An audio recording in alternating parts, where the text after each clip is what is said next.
talking about the White House Correspondents' Dinner and some lighter things. And here he comes. Here comes the president.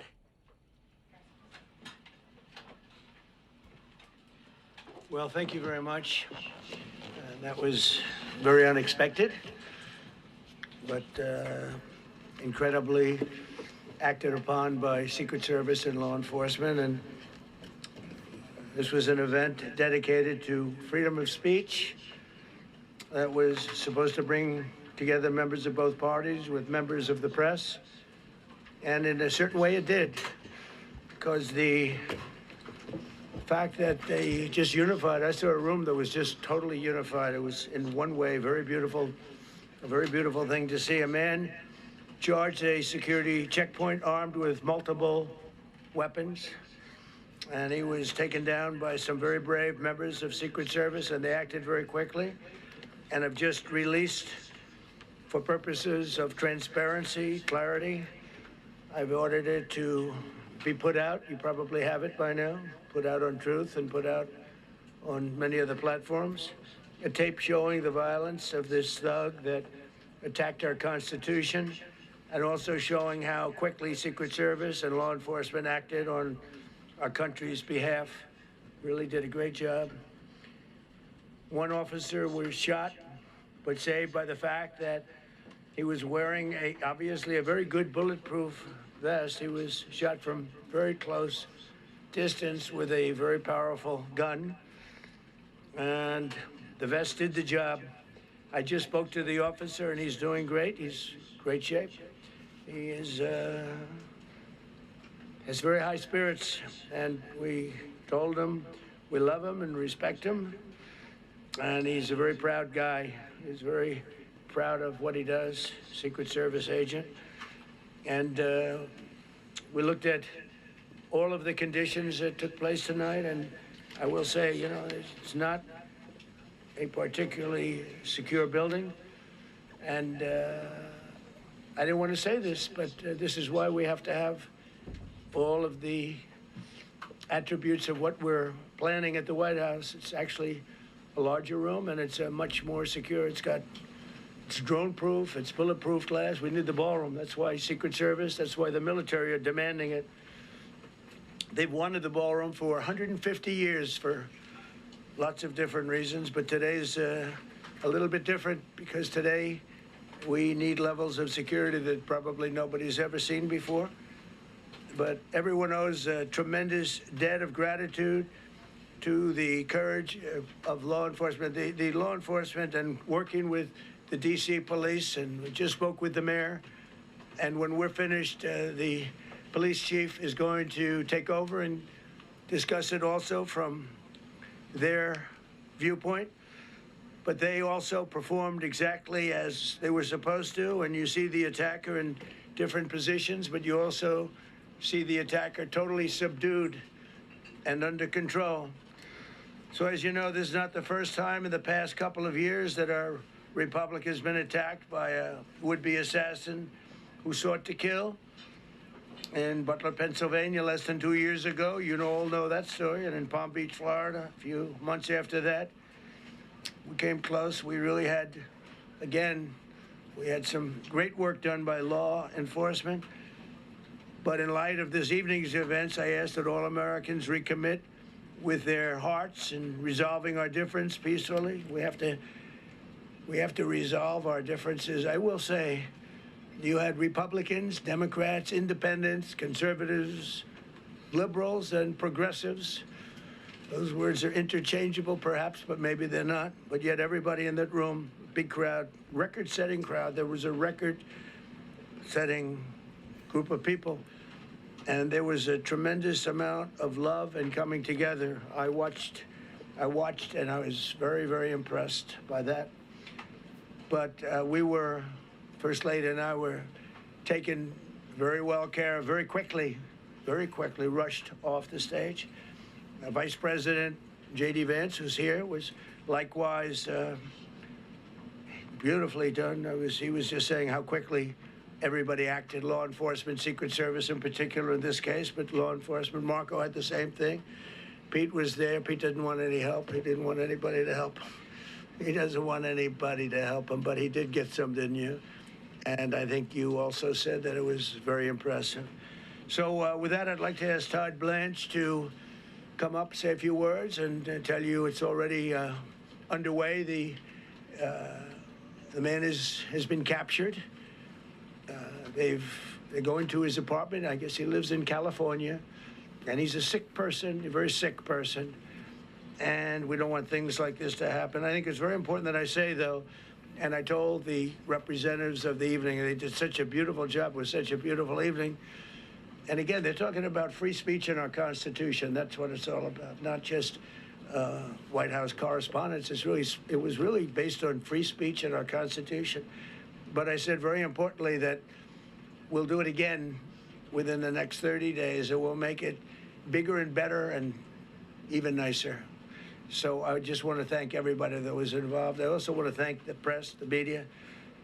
You've been very responsible in your coverage. I will say I've been seeing what's been out. You've been very responsible. So Todd Blanche, I'd like to say a few words, and then we're going to have cash. And then you're going to go on. We can ask, I guess we can take a couple of questions. I want to thank the First Lady that was a rather traumatic experience for her. There was a lot of action taking place up there very quickly. But again, the response time was really incredible. And we're going to reschedule. We're going to do it again.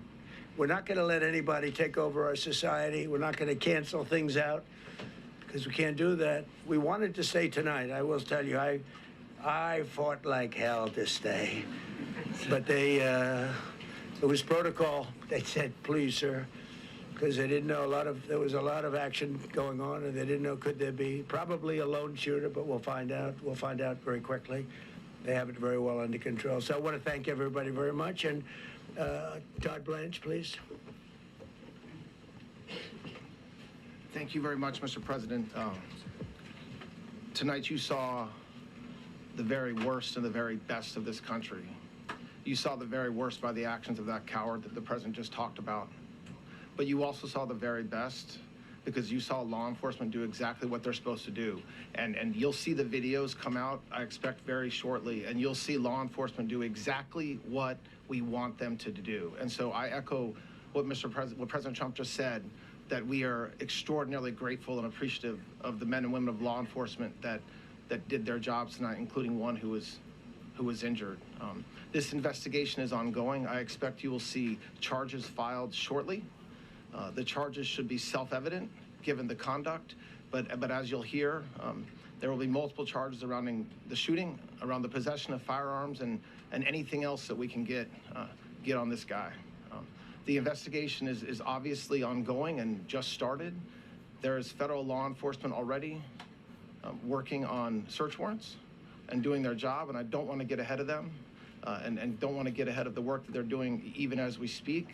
Director Patel and I were just on the crime scene a short while ago, and everybody in this room should rest assured that the Metropolitan Police Department, the FBI, Secret Service, everybody's on the scene doing their job. I know that the police chief is going to give an update from the scene as soon as we're finished here, and I obviously will lead the details of what they have learned to him. But in the meantime, I just want to thank everybody in this room for the courage. And I want to thank President Trump for his words, and I promise you, justice will be served. Thank you. Dr. Patel. Thank you, General. Thank you, Mr. President. The President's absolutely right. You saw the best resolve of American law enforcement because you, Mr. President, inspire them 24/7, 365. You give them the resources that they need, and they know that you have their back. And that is a changing dynamic in this country, and that's why you saw brave Secret Service agents respond immediately, swiftly, subdue and take down the suspect, and safeguard the lives of thousands of individuals at that hotel. Thanks to our interagency partnership with the Department of Homeland Security and the Metropolitan Police Department, the FBI was rapidly deployed onto the scene, took over the evidence response unit, is examining all the ballistics that were found on scene to include the long gun and the shell casings. We are conducting witness interviews as we speak. You will hear from our team on the scene there with the mayor and the head of the FBI field division there. But please know what the Attorney General has just said reigns no truer. You saw the very best of America tonight. The very best unite us at a time of uncertainty, because we have leadership here with the president, the vice president, that backs law enforcement, and the men and women that I shook their hands on the scene today could not have been prouder to show up on scene. And as the Attorney General said, make no mistake, we are conducting witness interviews. If you have any information whatsoever related to this event, 1-800-CALL-FBI, 1-800-CALL-FBI. No piece of information is too small. No piece of information is inadequate. We will evaluate it all. We will also be conducting interviews of those that were there. And if any of those individuals have information, please come forward to law enforcement or the FBI or the Metropolitan Police Department. We will be examining this individual's background thoroughly. That process has already started. And we are going to ensure that he was either a lone wolf actor or anyone else that was responsible. We will analyze all evidence immediately to make sure that we safeguard this country. Mr. President, Mr. Vice President, thank you for your leadership. Attorney General and Homeland Secretary Merlin, thank you for your partnership in law enforcement. Thank you, Ken. Okay, we'll do a couple and then we go to the chief. Madam Chairman, I just want to say you did a fantastic job.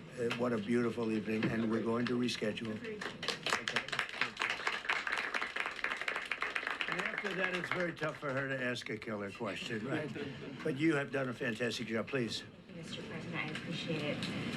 As you mentioned, it all happened so quickly. Yeah.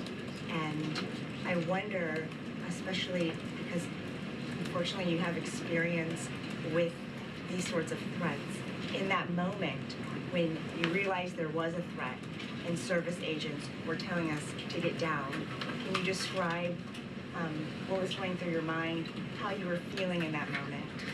That's a very good question, actually. It's always shocking when something like this happens. It's happened to me a little bit, and that never changes. The fact, we were sitting right next to each other, the First Lady on my right, and I heard a noise and sort of thought it was a tray. I thought it was a tray going down. You know, I've heard that many times, and it was a pretty loud noise. And it was from quite far away. He hadn't breached the area at all. They really got him. But, so it was quite far away, but it was a gun. And some people really understood that pretty quickly, other people didn't. I was watching to see what was happening. Probably should have gone down even faster. Melania was very cognizant, I think, of what happened. I think she knew immediately what happened. She was saying, "That's a bad noise." And we were whisked away along with other people, but we were really whisked away. And again, the performance of the Secret Service and the police, all of the law enforcement, I thought was really good. So it was very quick. There wasn't a lot of time to be thinking, because it was a matter of seconds before we were out the door and gone into an area. We very much, and you wanted to too, we very much wanted to continue it, because I don't like to let these sick people, these thugs, these horrible, horrible people, change the fabric of our life, change the course of what we do. So we held out. You were there. We held out right till the end, but they didn't want to take a chance, and I understand there was protocol. But we're going to be doing one hopefully within the next 30 days or sooner, and I am ready, willing, and able, and I was all set to really rip it. And I said to my people, this would be the most inappropriate speech ever made if I said one. So I'll have to save it. I don't know if I could ever be as rough as I was going to be tonight. I think I'm going to be probably very nice. I'll be very boring the next time, but we're going to have a great event. And you did a fantastic job. Thank you very much. Peter, go ahead. Thank you, President Trump. There's a report in the New York Post that this assailant assembled his weapon somewhere on site at the hotel. What do you think about that? And I ask respectfully, why do you think this keeps happening to you? Well, you know, I've studied assassinations, and I must tell you, the most impactful people, the people that do the most, you take a look at the people, Abraham Lincoln, I mean, you go through the people that have gone through this, where they got them. But the people that do the most, the people that make the biggest impact, they're the ones that they go after. They don't go after the ones that don't do much, because they like it that way. And when you look at the people that have either, whether it was an attempt or a successful attempt, they're very impactful people. Just take a look at the names there, the big names. And I hate to say I'm honored by that, but I've done a lot. We've done a lot. We've taken this country, and we were a laughing stock for years, and now we're the hottest country anywhere in the world. We've changed this country, and there are a lot of people that are not happy about that. So I think that's the answer, Peter. And after Butler, your team for a while rethought outdoor events. Yeah. Do you think that you now need to rethink No. indoor? Well, but then you just don't do events. No, I can't do that. I have to.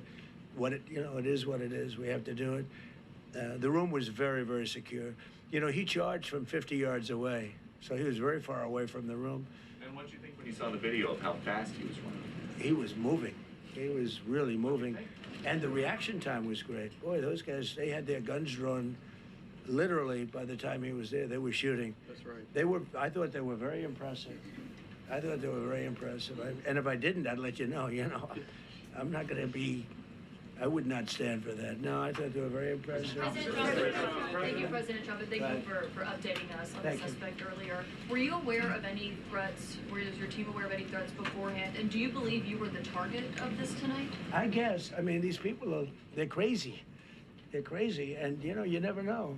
He was very far away from me. He had to go through a lot. We had resources all over. We had resources sitting at tables, literally in disguise, sitting maybe at your table, who knows? But we had people all over the room, so he had a long way to go. That was really a first line of defense, and they got him. And they really, they acted incredibly. No, there was no notification. We had no idea. Go ahead, Do you know Kevin. any political motivations from this? Well, you never know. Now, we'll be able to tell you that maybe by tomorrow or the next day. He's in custody, and they're asking him a lot of questions. I guess they're going over, Todd, and they're already at his apartment. He lives in California. Yes, sir. And they're over there, so they'll be able to tell you. Thank you, Caitlin. President Trump, did the suspect say anything, or was he wearing anything that would allege some type of motive here? No, I mean, he was a guy who looked pretty evil when he was down. They had him down. He was fighting hard. He was in my opinion, a sick person. Who would do that but a sick person? But I think you're going to find everything about him. No reason to talk about it now. But tomorrow at this time, long before this time, you're going to know a lot of things about him. They seem to think he was a lone wolf, and I feel that too. Are you concerned about U.S. Secret Service protection ability? We saw several of the detailees take minutes to be escorted out of the room. No, they acted very quickly. No, I was very impressed by Secret Service. I mean, I'm the one, and Mark Wayne, you would agree with that, I think. Absolutely. I'm the one that would complain. You don't have to complain for me. I would be complaining. I'd be up here right now saying they didn't do their job. Oh, believe me, because, it's my life, and I want to live because I want to make this country great. That's why I want to live. But when you're impactful, they go after you. When you're not impactful, they leave you alone. Okay, a couple of more. Go ahead, please. Is there any indication that this shooting could have been linked to the war in Iran? I don't think so, but you never know. We're going to know a lot. We have the best people in the world working on it, and we're going to know a lot. Please. Mr. President, there's a lot. You, as well as some of us who have covered Butler, experienced 2 years ago. Yeah. What felt similar? You had the First Lady with you today. What felt different? And you have another 2+ years in office. Are you concerned about something like this happening Well, I again? can't be concerned. I can only get great people. They did the job, in my opinion, a much better job than Butler. Butler had one weak spot that we all know about. Somebody should have been up there. But even Butler, we had our sniper on our side within 4.2 seconds from a distance of about 400 yards, one shot, and he was gone. And if he didn't do it now, he's David. His name was David. I say, hello, David, every time I see him. David, I like you very much, David. But think of that. Now, if he doesn't hit him, and he hit him right between the eyes from 400 yards without any notice, nobody knew. He heard a sound. He looked over, and there was actually a tree that was somewhat in his way. You know the story very well. And he aimed, he fired. And if he didn't do that, beyond me, you would have had a lot more people killed. We lost one great person and 2 people very badly hurt. They're okay now. But no, that was, so in a sense, they It was pretty amazing the job they did, but they did have that 1 weak spot. As you know, they should have had that covered. Tonight they had everything covered very quickly, and he was fast. He was running full blast, and they got him before they got any further. I was very far away. You know, he hadn't anywhere close to breach the doors of the ballroom. The ballroom was sealed, and everybody in there. That's why once those doors opened, they didn't want to do tonight. If the doors weren't opened, we could have probably done it tonight, but I think we're much better off rescheduling. Yeah, please. Mr. President, for you and perhaps law enforcement as well, what is the level of confidence that this was a lone actor, and has the suspect made any statements to police while in custody? Yeah, I think it's just it's not my profession. We have great professionals up here and outside that have been working with us. My impression is he was a lone wolf, whack job. These are crazy people. These are crazy people, and they have to be dealt with. We had that in the second attempt, as you know, and he's spending life in prison. Because if you let him out, they'll probably, you know, if he serves 10 years or 15 years, you let him out, he'll probably try it again with somebody else. They're sick people. We have a lot of sick people. But you're going to know, I think very shortly, you're going to know, Todd, a lot about him. You're going to know a lot about him. Yeah, a couple of more. Yeah, please, go ahead. Are you concerned about political violence? This could be politically motivated. All violence. You know, I'm concerned about everything. Look, but I can't be so concerned that you can't function. No, I'm here. It's a dangerous profession. You know, I tell the story, race car drivers, I think it's very dangerous. So if you take 1% and then take about 10% of 1%, just to break it down very easily, they die. So much less than 1%, 10% of 1%. I think bull riding is very dangerous. If you take about the same, 10% of 1%, much less than 1%. But if you take presidents, it's 5.8%. And about 8% are shot at. So nobody told me this was such a dangerous profession. If Marco would have told me, maybe I wouldn't have run. Maybe I would have said, I'll take a pass. No, it's a dangerous profession, but I don't view it that way. Look, I'm here to do a job. As part of the job, it is a dangerous, I can't imagine that there's any profession that's more dangerous. But I love the country, and I'm very proud. I'm very proud of the job we've done. You see what's happened. We have a great country. We've got, I think, the most successful, the hottest country anywhere in the world. This happened over a period of just a year, and we're going to do great things. But with that come risks. There's no question about it. Yeah. To that end, I mean, there's been so much political violence, not just aimed at yourself, but at other members of Congress, state house speakers, you name it. Is that just the cost of doing business to do politics in America anymore? Yeah, well, what does that say about our country? Elsewhere too. You know, we're not the only country. You look at this great violence with all countries. I was talking to somebody from another country today, and they have numerous assassinations of political figures all over the world. You look at South America, it's like some of the numbers are just horrific. It's dangerous. It's dangerous stuff, whether it's here or someplace else. No country is immune. No country. Good question. To turn that temperature down at this point?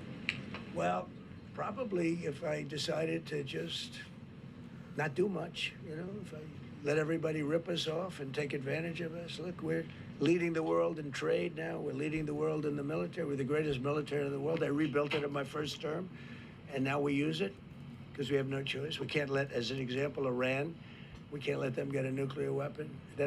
Everything will be peanuts compared to that if they ever were given a nuclear weapon, and they'd use it too. Marco and I were talking about it today. They would use it without even hesitation. We can't do that. It was a shame. I said, oh boy, look at the numbers. We just broke 50,000 in the Dow. We just broke 7,000 in the S&P. They said we couldn't do it in 7 years, in 5 years, 4 years. They were saying maybe in 5 or 6 years. And we did it in 1 year. And I called everybody together. I called all of these people and others, and I said, we have to take a little journey. I say to do this. We just had the great number. We just broke 50,000. Wasn't supposed to happen during my term. Wasn't reachable.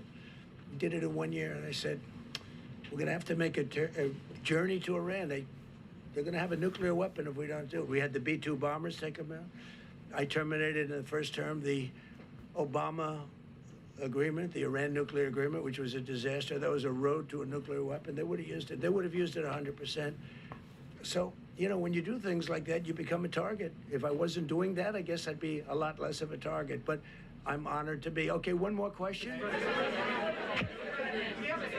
ahead. Yeah, go ahead. Thank you, President Trump. Thank you, President Trump. Do you know how the gun was brought into the hotel? And also, how does this event impact you as the leader of our country? Do you think it will change your I leadership? like not to think about it. I lead a pretty normal life, considering, you know, it's a dangerous life. I think I handle it as well as it can be handled. I think a lot of other people, you know, you read stories where they become basket cases. To be honest with you, I'm not a basket case. I really take it as it is. I do it for the country. I'm not doing it for any other reason. I have a first lady who's doing a terrific job. She loves the country, and she recognizes it better than anybody. She's told me numerous times. She said, "You are in a dangerous job," but that goes along with her too. I mean, it's dangerous for her too. We sat there tonight. We heard that noise, and it was either a tray or a bullet. I was hoping it was a tray, but it wasn't. And again, we had some very brave people doing a great job, so we're very proud of them and happy with them. I just want to thank everybody. They will be able to give you all that information as to the names and everything else. I think we released the names already. Most of you would have it, but his name. We appreciate it. I see so many tuxedos and beautiful dresses. It was a little different evening than we thought, but we're going to do it again, and we have a great chairman who we're so proud of, and we have to make it better. We'll make it safer, I guess, right? But we're going to make it even better. Okay, thank you very much. Thank you. President Trump, can we hear from the first lady who talked about how impactful this was? Can we hear from her about? Well, honey, would you want to say something? Okay. One in the back, sir. Right. Millions of people across the globe, in fact, are watching you. You demonstrated courageous leadership, and thank God you're alive. All of us are alive today. What is the message that you want to give to the world that this should change? What corrective measures can we take from here on? Well, all you can do, look, I don't care how many people you have, how good they are. They can be the greatest people. You have the greatest security in history. If you have a whack job who's got a brain, but it's a little bit distorted or a lot distorted, they can make trouble. I would say, Pete, right? You know, they can make trouble.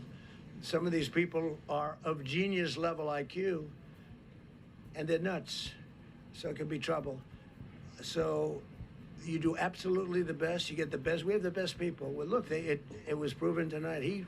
He started running from 50 yards, and he was fast. He was like a blur on tape. He was moving. It was very impressive the way they got him, because a lot of people would be looking and saying, you know, it's like a weird feeling, and they would let him get through, but they didn't let him get through. They drew those guns so fast. They looked like Matt Dillon. They looked like somebody that knew what they were doing, and we really do. But it comes with the territory. And if you want to do a great job, I really believe that. And you take a look at what's happened to some of our greatest presidents, and it doesn't happen to people that don't do anything. And it's not going to deter me from winning the war in Iran. I don't know if that had anything to do with it. I really don't think so, based on what we know. But we're going to continue to do a great job. That's all I can do. Thank you very much. I'll see you tomorrow. Thank you. Thank you. Thanks, President Trump. Thank you. Glad you're okay. And that was President Trump live at the White House. It is 11 p.m.